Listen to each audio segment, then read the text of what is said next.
Good afternoon, St. Louis, and welcome into the City Central Postgame. I'm Matthew Rocky, and we are here in the press box of Energizer Park, brought to you by our good friends at DraftKings Sportsbook, where the crown is yours, and, of course, our friends at Home Bank. We'll tell you a little bit more about them, but, of course, as always, if you want to jump into the chat here on this postgame show, you are certainly welcome to do. St. Louis City SC draws 1-1 with Charlotte. It's the first match of the fourth season in St. Louis City SC's existence. It's also the first match of the 2026 MLS season, and unfortunately it ends in stereotypical soccer fashion as we have a 1-1 draw today. St. Louis City scores first, but then a little bit later on, Charlotte equalizes with an unfortunate goal from the City side, and that's how we get this 1-1 draw. Everyone goes home with at least 1 point.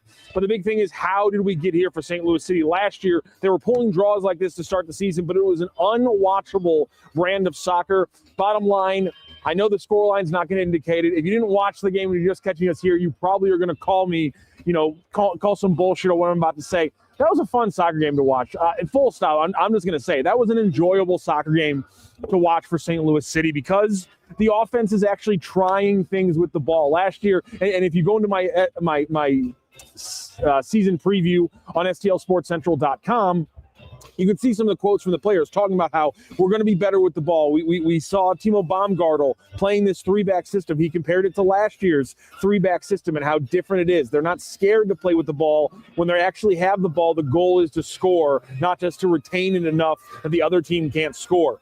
Possession for possession does mean nothing. And so when you look at a draw 1-1, you can see the dominant 63% possession in the first half, and you'll say, what does it matter if St. Louis isn't actually winning games?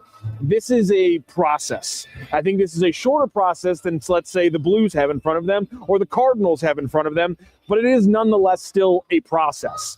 And so City needs to dial things in. They're still getting this defense figured out. That wasn't really the problem. The defense actually was fantastic. I think there was a lot of people, in fairness, who, when you look at the defense, Timo Baumgartel's in there, but the other two wide center backs in this back three are not playing right now. Falou Fall is injured. Mamadou Mbake just now got his visa, and he's on the plane back to St. Louis. He's probably back in St. Louis now, but nonetheless, he needs to practice with his team before they're able to really dial things in. So without two of your starting center backs, to have a game where you really are able to lock down one of the best attacking players in the league in Wilfried Zaha, in a system that is built around feeding Zaha the ball. And they weren't able to do that. And the majority of the time, he was going one-on-one with Haziel Orozco. And Orozco's an interesting player because Orozco last year is a left back who comes up late, early on later in the early part of the season, I should say, takes over at left back. But the deep dark secret is he's a right-footed player, and he's not really an outside back. Outside center back, on the other hand, might just be the perfect position for Haziel Orozco. He was fantastic today. He put Wilfried Zaha in his pocket multiple times. In fact, on the goal that City scored, he put Wilfried Zaha in his back pocket. There goes the music. Created the turnover. They got the ball off to Daniel Edelman. A perfect line-slicing pass for Daniel Edelman. Gets it to Simon Becher. And I know Simon Becher's finishing and passing, much maligned last season. He was fantastic tonight, especially from the passing side. Just kind of stuck his foot in the ground, punched the ball over to the left side, and St. Louis City is able to take a lead on a beautiful Marcel Hardel goal.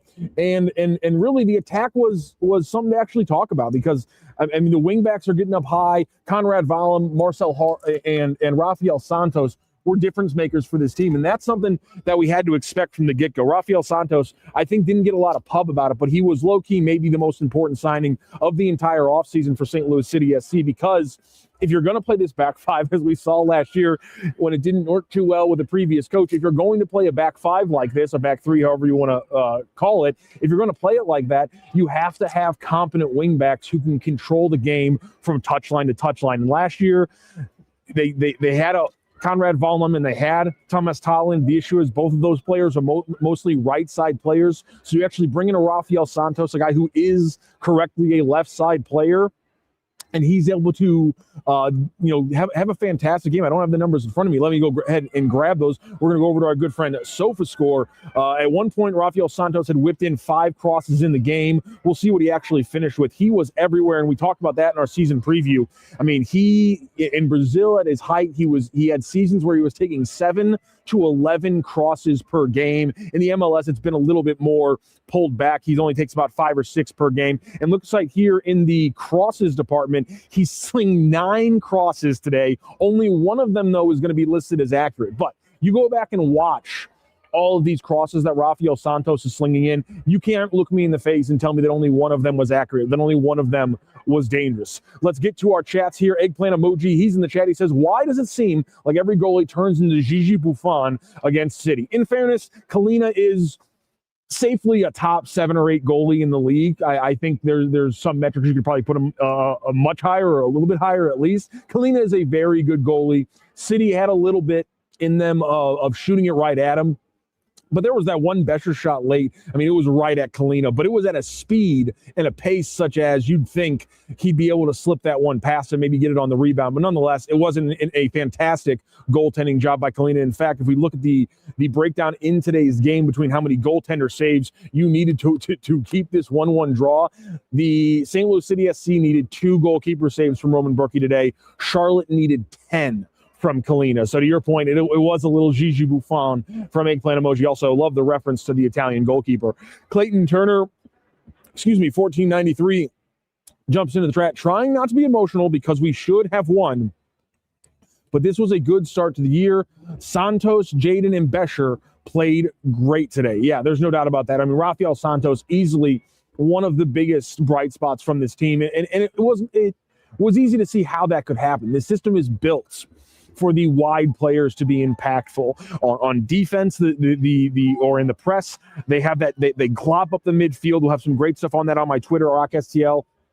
If you guys want to follow me, I'll have some great graphics and videos that I was able to take during the game that really show the center of the pitch is being taken away by St. Louis City. And so there's going to be a lot of play on the width. So Rafael Santos and Conrad Vollen are not just going to be a huge part of this offense, and they will be a huge part of this offense, but they're also going to be a really big part of the defense as well. And I think that's something you saw tonight. I thought they were both fantastic. And really behind them, we're going to have to keep this going back to the incredible games by the wide center backs. Dante Polvara and Haziel Orozco are not what you expected. Again, Orozco played left back last year as a right-footed player.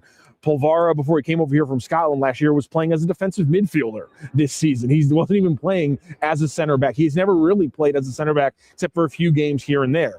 So to have both of those guys as your other 2 wide backs outside of Timo Baumgartel, and to have Orozco have the game he had against Wilfried Zaha, to have Dante Polvara have the game he had where he's stepping up and taking passes away and kind of a stopper, sweeper role from that left outside back position. He's passing the ball well. He's linking up with Santos, getting things going on the left side.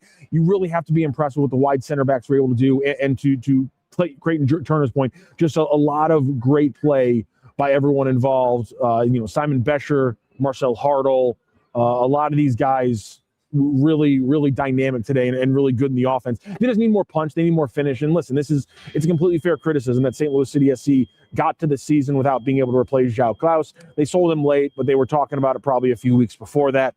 They got to have a better plan. They can't go into games like this without having that punch that can really make things happen.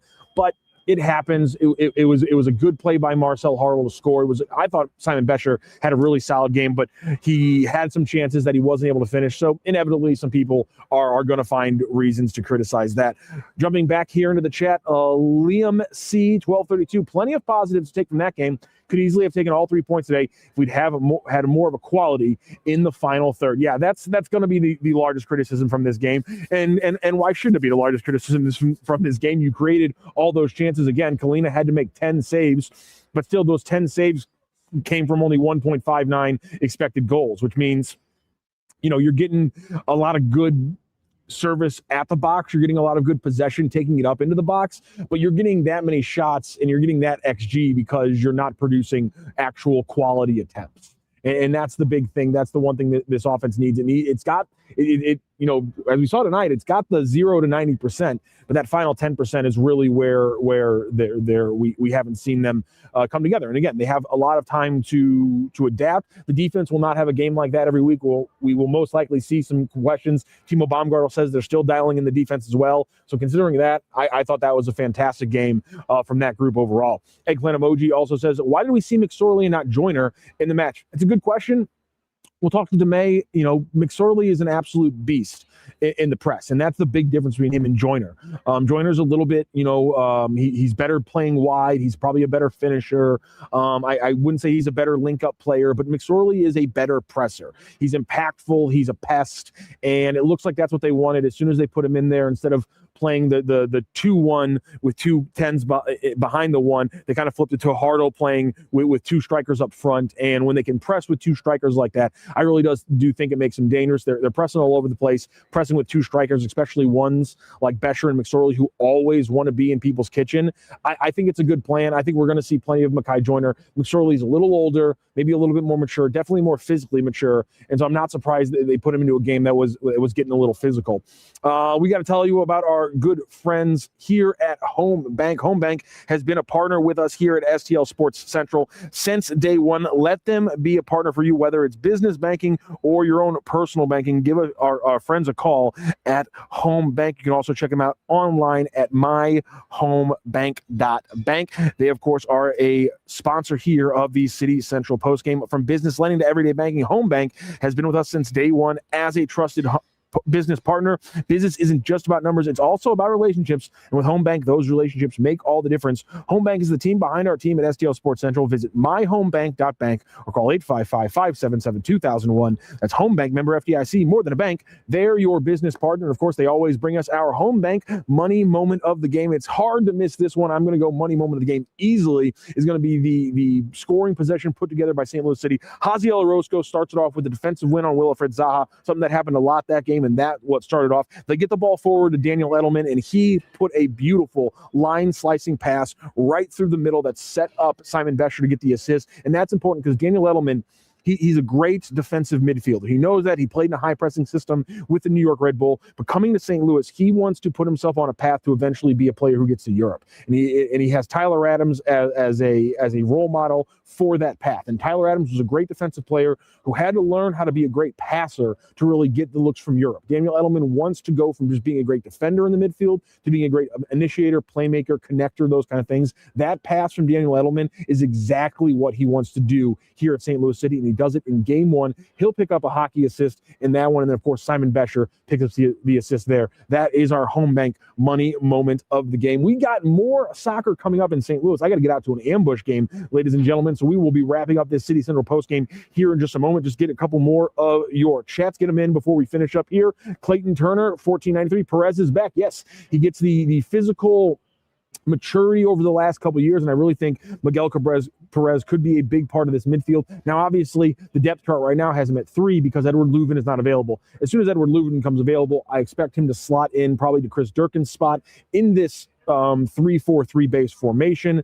That will then move Miggy down a little bit, but still, I think he's a physical player. I think he's actually perfect for this system where you got to drop back sometimes, you got to get forward sometimes. Last year at City 2, he played right back, he played attacking midi, he played central midi. I think he might have even played a little bit of wing. So Miggy Perez, I think, is ready to make that next step up as a super sub, not as a starter, as a super sub, as kind of a bench player who can come in like this in a game where the tenor is kind of changing as it goes, and he can be a little bit of a morph player where he gives you whatever you need, whether it's defense, offense, possession, press, what have you. Eggplant emojis. I have great respect for Leuven and many thoughts and prayers to his family, but what's the plan if he's unavailable all season? He won't be unavailable all season.